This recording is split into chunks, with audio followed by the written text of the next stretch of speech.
Hamzat Boukari Yabara, place à présent à celui qui, selon vous, incarne le mieux le panafricanisme dans la mémoire collective contemporaine, le Ghanéen Kwame Nkrumah, né en 1909 et mort en 1972. Tout d'abord, parlez-nous de ses études et de ses premiers engagements politiques. Oui, donc Nkrumah est né dans la colonie de la Gold Coast, colonie britannique, qui avait déjà une tradition d'intellectuels, une certaine élite qui est notamment héritière de Blyden et d'autres personnages qu'on a vus précédemment. Et il va d'abord étudier dans une école jésuite, puis être repéré par un certain nombre de personnes qui vont le faire intégrer le Hashimota College, qui est une école secondaire qui avait été créée donc quelques années plus tôt, où il va être encadré par James Emmanuel Quegir Aggrey, qui est un ingénieur revenu des États-Unis, qui va être un peu son mentor. Et vers l'âge de 20-25 ans, il anime un certain nombre de débats littéraires, de débats politiques avec l'élite ghanéenne. Et en même temps, il est très proche du peuple. C'est quelqu'un qui est vraiment issu du peuple, qui appartient pas à cette élite à l'origine, et qui décide au milieu des années 30 d'aller étudier aux États-Unis. Après avoir échangé avec un proche qui sera plus tard le premier président du Nigeria, qui s'appelle Nnamdi Azikiwe, qui lui revenait des États-Unis. Et donc lui part aux États-Unis, et aux États-Unis pendant 10 ans, il va suivre un master en sciences de l'éducation, en sociologie, et il va également faire beaucoup de petits boulots à côté de ses études. Il sera entre Lincoln, Ohio, et Philadelphie en Pennsylvanie. Et à Philadelphie, il va notamment faire une étude sur le Seventh Ward, qui est le quartier noir de Philadelphie, une étude de sociologie qui va l'amener à rentrer dans la maison de plus de 7000 familles noires américaines pour les interroger, tant et si bien que au terme de cette étude, Kwame Nkrumah lui-même est quasiment devenu un Afro-Américain. Il connaît la vie des Afro-Américains de l'intérieur. Il continue en même temps à militer, il crée l'association, il refonde l'association des étudiants africains des États-Unis et du Canada. Et il participe également à un certain nombre de débats avec les mouvances républicaines, libérales, socialistes aux États-Unis. Donc il fait vraiment son éducation politique aux États-Unis, en rupture avec le modèle britannique, déjà dans l'idée de trouver un modèle qui a vaincu son propre colon à lui, qui est le colon britannique. Et assez rapidement, Nkrumah est convaincu que les Africains doivent obtenir leur indépendance collectivement et par leurs propres moyens. Oui, tout à fait. Alors, il a été marqué lorsqu'il quitte la Gold Coast pour aller aux États-Unis. Il doit passer par l'Angleterre. On est en 1935. Il découvre l'invasion de l'Éthiopie par l'Italie de Mussolini. Et il jure, en revenant des États-Unis plus tard, de libérer le continent africain. Et en même temps, il a conscience que l'ordre international est bâti d'une certaine manière. Notamment, il l'a vérifié aux États-Unis, qu'il est nécessaire pour les Africains de s'unir pour peser à la fois sur les gouvernements occidentaux et en même temps sur la domination coloniale présente sur le continent africain. Donc il est, je dirais, à mi-chemin entre cette dimension anticolonialiste et ce nationalisme africain et panafricain par la suite. En 1947, il retourne en Gold Coast, en Côte de l'Or, pays qui ne s'appelait pas encore le Ghana, et devient secrétaire général du parti United Gold Coast Convention. Il en fait une machine de guerre pour l'indépendance. Est-ce que les autorités britanniques sont inquiets déjà de l'activisme de Nkrumah en 1947 ? Oui, dès 1945, quand il arrive à Londres après les États-Unis, qu'il co-organise le 5e congrès panafricain de Manchester, les autorités britanniques le surveillent parce qu'il va s'allier avec un certain nombre de jeunes étudiants, de jeunes militants qui avaient fait beaucoup d'agitation dans les années 30-40 en Angleterre et qui vont le suivre par la suite quand il va retourner donc en Gold Coast. Ensuite, quand il arrive en Gold Coast, il arrive aussi dans un climat d'insurrection, puisque les anciens combattants de la Seconde Guerre mondiale qui sont revenus en Gold Coast n'ont pas obtenu, on va dire, ce qui leur était dû. Et il menace de lancer donc une insurrection. Il y a une crise économique assez forte qui fait qu'il y a des grèves, qu'il y a des mouvements syndicaux. Et donc Nkrumah va être un petit peu l'étincelle qui va embraser la situation coloniale au niveau de la Gold Coast. Et donc très rapidement, les autorités britanniques vont effectivement lui coller un certain nombre d'accusations pour le condamner à 3 peines de 1 an de prison, donc 3 fois 1 an. Ce qui fait que lorsque des élections sont prévues en 1950, Kwame Nkrumah est en prison, mais il y a un vice juridique qui lui permet de se présenter, et donc il va se présenter aux élections dans la circonscription centrale Accra 1, et depuis le fond de sa cellule, il va remporter cette élection avec plus de 99% des votes. obligeant les Britanniques à le libérer et à lui confier les rênes du gouvernement colonial. Oui. A-t-il envisagé à un moment, notamment lors de son emprisonnement, parce que vous l'avez dit, il a été arrêté notamment en 1950 et condamné à 3 ans de prison, a-t-il envisagé d'utiliser la violence pour obtenir l'indépendance ? Non. Alors il était sur une ligne assez particulière. Et sur cette question de la violence, il faut être assez précis. Il s'inspire beaucoup de ce qui se passe en Inde. Alors très souvent, on parle de l'Inde de Gandhi, la non-violence, etc. Mais l'indépendance des Indes a été extrêmement violente. Il y a une répression, il y a eu beaucoup de morts. Dans le cas du Ghana, de la Gold Coast, il y a eu également beaucoup de morts. Les Anglais ont réprimé. Et Nkrumah va très vite comprendre que le rapport de force, quand on est en situation de dominer vis-à-vis de la puissance coloniale, ne peut pas payer. Et donc, il faut ruser, il faut être intelligent, il faut pousser les Britanniques, les colons à la faute. Et donc, Nkrumah va être beaucoup plus dans une stratégie de jeu d'échecs. Et d'une certaine manière, c'est ça justement qui fait l'intérêt de la révolution qu'il mène. C'est une vraie révolution politique puisqu'il va prendre les Britanniques à leur propre jeu en montrant les failles du système juridique pour se présenter aux élections et en remportant largement les élections pour obliger les Britanniques à être fair-play et à le libérer, à lui confier les rênes du pouvoir. Alors justement, lorsque les autorités britanniques lui demandent de former un gouvernement, 1951, ce n'est pas encore l'indépendance immédiate, mais comment se passent les relations avec les autorités britanniques lorsque Nkrumah est Premier ministre ? Alors on pourrait dire que c'est une sorte de cohabitation quelque part, c'est-à-dire que Nkrumah, lui, veut mener son pays à l'indépendance. Il sait qu'il ne peut pas rompre de manière brutale avec les Britanniques, d'une part parce que les Britanniques, sur d'autres territoires, ont fait des revirements. C'est-à-dire qu'il y a des territoires qui avaient déjà eu une forme d'autonomie et sur laquelle les colons britanniques sont revenus. Et donc, Nkrumah ne veut pas que cela se passe de cette manière-là au niveau de la Gold Coast.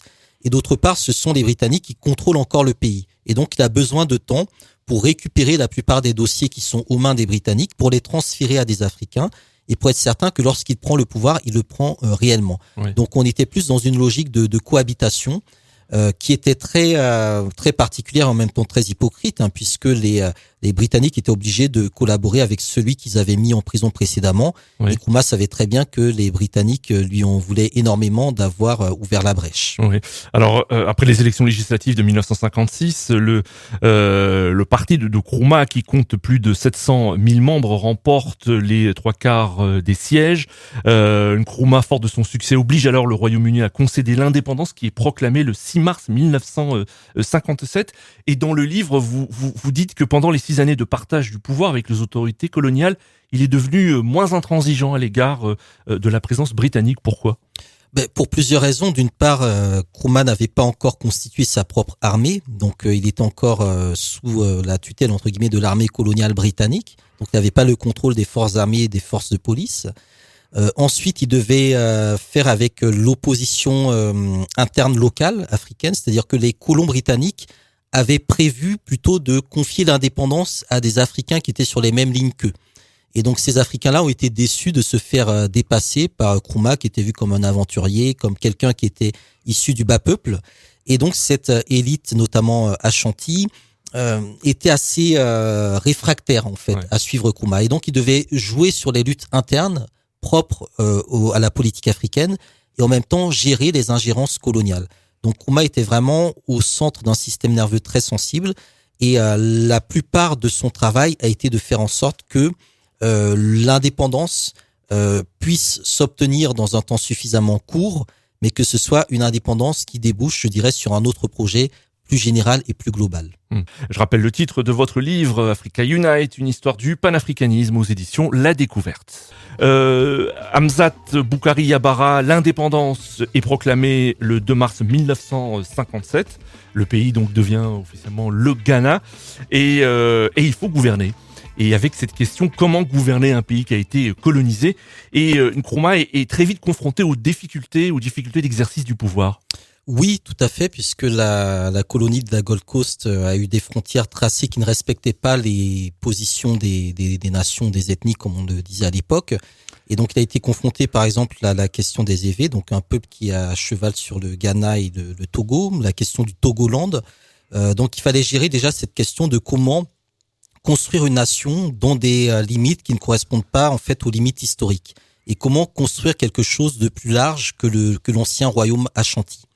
Et donc, il fallait gérer la question des ethnies, ce qu'on appelle plus communément le tribalisme, le fait que certaines nations, certains peuples sont assis sur les richesses nationales, notamment le cacao, et ne souhaitent pas que cette manne-là profite à l'ensemble des peuples présents sur place. Il fallait également penser la question du développement. Donc, comment industrialiser, développer un pays, le rendre indépendant, autonome, autosuffisant. Donc, comment contrôler les ressources que l'on a dans son propre sol quand on n'a pas nécessairement les ressources humaines.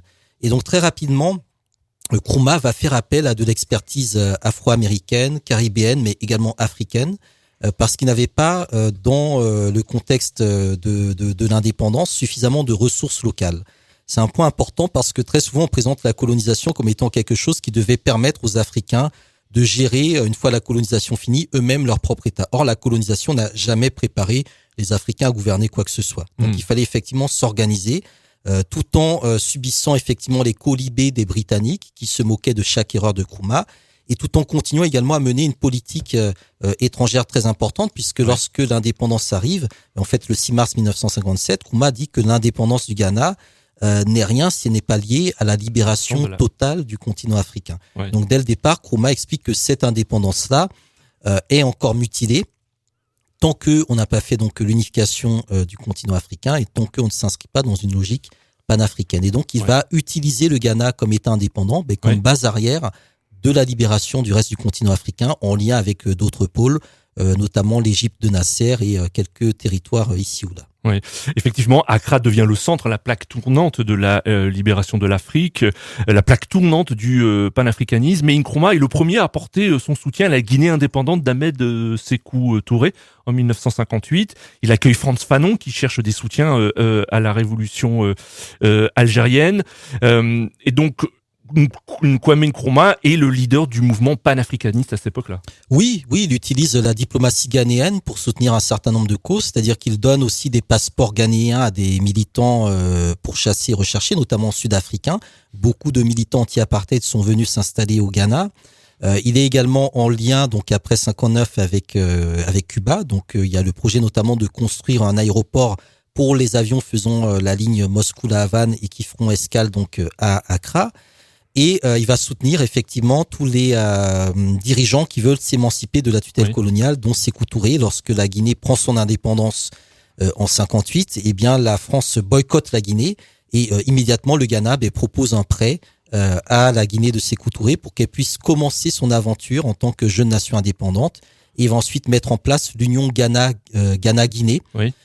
Qui comptait en fait sur le drapeau du Ghana une deuxième étoile noire, puisqu'à l'indépendance, le Ghana prend un drapeau avec l'étoile noire qui est en fait la Black Star de Marcus Garvey, et on met une deuxième étoile quand la Guinée s'y rajoute, et donc le drapeau envisagé des États-Unis d'Afrique aurait été le drapeau du Ghana avec autant d'étoiles noires qu'il n'y aurait eu d'États fédérés dont ces États-Unis d'Afrique. Donc Nkrumah met également son argent au service de la libération du continent africain.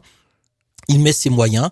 Il est à la fois en complémentarité, en rivalité avec Nasser, et très rapidement, à partir de 53, donc avec la conférence de Koumassi, puis 58, les conférences d'Accra, eh bien, il devient effectivement le parrain du panafricanisme. Cependant, il s'attire l'hostilité de la France, notamment, et certains de ses voisins, comme l'Ivoirien Félix Houphouët-Boigny.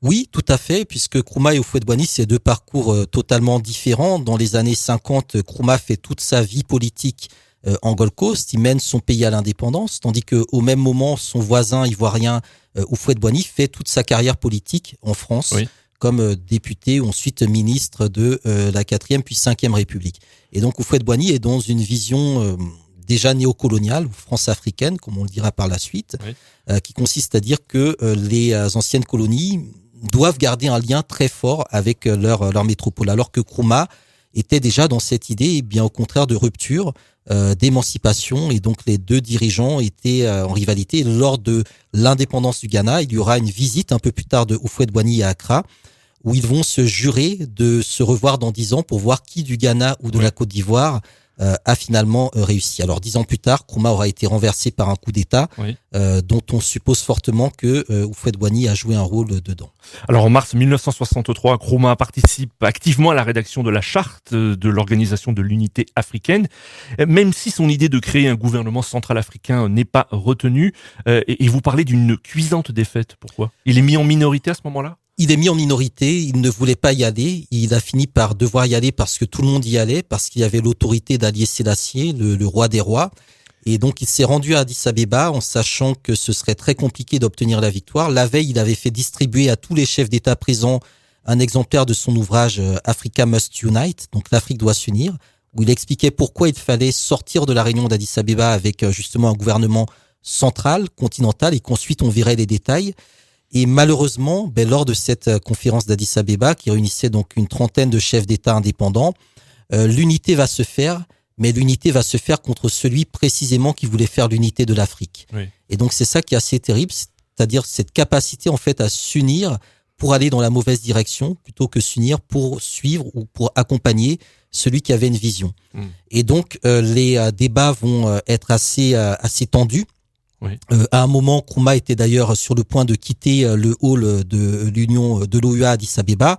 Et c'est Nasser et Modibo Keïta qui ont, comme on dit, tapé un sprint pour le rattraper, pour qu'il ne parte pas de cette conférence et qu'il revienne sur place pour signer la charte de l'OUA qui entérinait une vision très conservatrice, très minimaliste du panafricanisme et qui était vraiment en opposition avec ce que Nkrumah souhaitait développer. Oui. Alors le 24 février 1966, alors qu'il est en voyage en Chine, Nkrumah est renversé sans aucune résistance. Est-ce que c'est le rêve des États-Unis d'Afrique qui se brise à ce moment-là ? Oui, d'une certaine manière, oui, puisque Nkrumah était celui qui avait la vision la plus aboutie. C'était celui qui avait fait du Ghana une base pour beaucoup de militants afro-américains. Malcolm X y a fait une grande partie de son éducation politique. C'était également celui qui permettait à l'Afrique d'être présente à la table des grands rendez-vous internationaux. D'ailleurs, quand il allait en Asie, c'était pour traiter de la question du Vietnam avec Ho Chi Minh et Mao. Et en même temps, Nkrumah, je dirais, payait les insuffisances peut-être de sa prise en compte de la politique interne ghanéenne, puisque beaucoup de Ghanéens ne comprenaient pas ce qu'il entendait réellement par panafricanisme. Et on était rentré dans une époque où les nationalismes vont s'exacerber, vont devenir de plus en plus chauvins, et donc on va voir aussi apparaître toute une propagande qui diabolisait Kwame Nkrumah, qui commençait à le présenter comme quelqu'un d'autoritaire, de tyrannique, etc. Mais il faut bien comprendre que cette diabolisation est née à partir du moment où Nkrumah a réellement commencé à tourner le dos aux pays occidentaux. Alors vous, personnellement, qu'est-ce que vous retenez de l'action de Kwame Nkrumah ? Ce que je retiens, c'est que c'est quelqu'un qui a pensé le projet des États-Unis d'Afrique avec un gouvernement central sur les questions de la monnaie, de la défense, de la diplomatie, du développement et de l'industrie. Que c'est quelqu'un dont la vision est toujours encore présente aujourd'hui, qui a réussi à faire la synthèse de Marcus Garvey et de W.E.B. Du Bois, qui a inspiré beaucoup d'autres figures comme Stokely Carmichael, comme Walter Rodney, et qui surtout, d'une certaine manière, est toujours resté vraiment ferme sur ses positions. Et je pense qu'il incarne réellement le modèle du chef d'État africain aujourd'hui. Il a notamment écrit l'un des ouvrages les plus importants de sciences politiques africaines, Challenge of the Congo, où il revient en fait sur la tentative de soutien qu'il avait voulu apporter au Congo de Patrice Lumumba, ce qui à mon avis est peut-être le moment où il a signé son arrêt de mort. Quand il a commencé à s'intéresser au Congo, qui est vraiment le cœur du continent africain, les Américains ont compris que ce monsieur, il fallait à tout prix l'enlever le plus tôt possible.